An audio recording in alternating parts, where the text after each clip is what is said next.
బంగాళాఖాతంలో అల్పపీడనం కొనసాగుతుంది. మరో 3 రోజుల్లో తుఫానుగా మారే అవకాశం ఉందని ఐఎండీ హెచ్చరించింది. ఈ తుఫాన్కి సేన్యార్ అనే తుఫాన్గా పేరును ప్రకటించారు.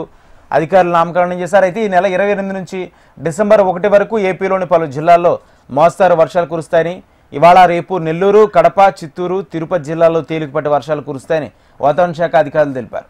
దీనిపై మరింత సమాచారం మా ప్రతినిధి అనురాధ అందిస్తారు. బంగాళాఖాతంలో ప్రస్తుతం అల్పపీడనం కొనసాగుతూ ఉంది. ఈ నెల 24వ తేదీ నాటికి మరొక అల్పపీడనం అండమాన్ తీర ప్రాంతాల్లో వచ్చే అవకాశం ఉంది. అక్కడ అల్పపీడనం బలపడితే గనక అది వాయుగుండంగా మారి 28వ తేదీ నాటికి తుఫాన్గా మారే అవకాశం ఉందని వాతావరణ శాఖ అంచనాలు వేస్తుంది. సేనార్ పేరుతో ఈ తుఫాన్కి నామకరణం కూడా చేసే అవకాశం ఉంది. అరబ్ ఎమిరేట్స్ సూచించిన ప్రకారం ఈ నామకరణం చేసే అవకాశం ఉందని వాతావరణ శాఖ తెలిపింది. ఒకవేళ ఈ తుఫాన్ బలపడితే గనక అది తీరం దాటేది ఎక్కడ అన్నది స్పష్టత రావాల్సి ఉంది. అయితే ప్రస్తుతం తుఫాను ఏర్పడడానికి అనుకూలమైన వాతావరణం ఉన్నట్లుగా వాతావరణ శాఖ సూచనలు చేసింది. కాబట్టి జిల్లా యంత్రాంగాలు అప్రమత్తంగా ఉండాలి. ముఖ్యంగా ఇది దక్షిణ కోస్తా ఆంధ్ర మీద ఎక్కువగా ప్రభావం చూపించే అవకాశం ఉందని వాతావరణ శాఖ అంచనాలు వేస్తుంది.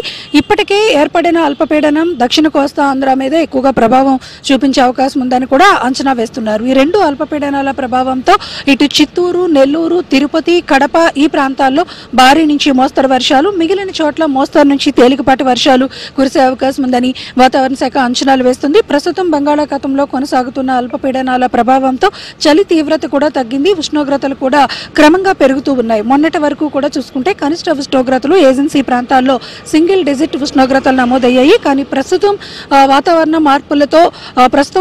మార్పులు ఉన్న నేపథ్యంలో ఏదైతే టెంపరేచర్స్ ఇంక్రీజ్ అవుతూ ఉన్నాయి.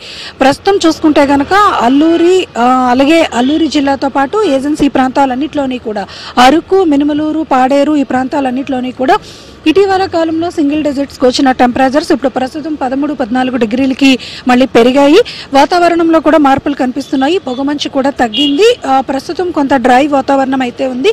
ఈ అల్పపీడనాల ప్రభావంతో సైక్లోన్ కనుక ఏర్పడితే కనుక మళ్ళీ వాతావరణంలో మార్పులు అయితే మాత్రం వచ్చే అవకాశం ఉందని వెదర్ అప్డేట్స్ అయితే చెప్తూ ఉన్నాయి. మొత్తానికి చూసుకుంటే కనుక ప్రస్తుతం ఏర్పడిన బంగాళాఖాతంలో అల్పపీడనం కొనసాగుతూ ఉంది.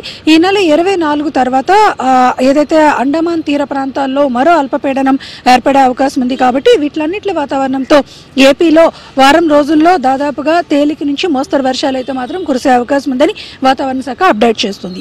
ఇది latest weather info. Video journalist ధనుష్తో అనురాధ, HM టీవీ, విశాఖపట్నం.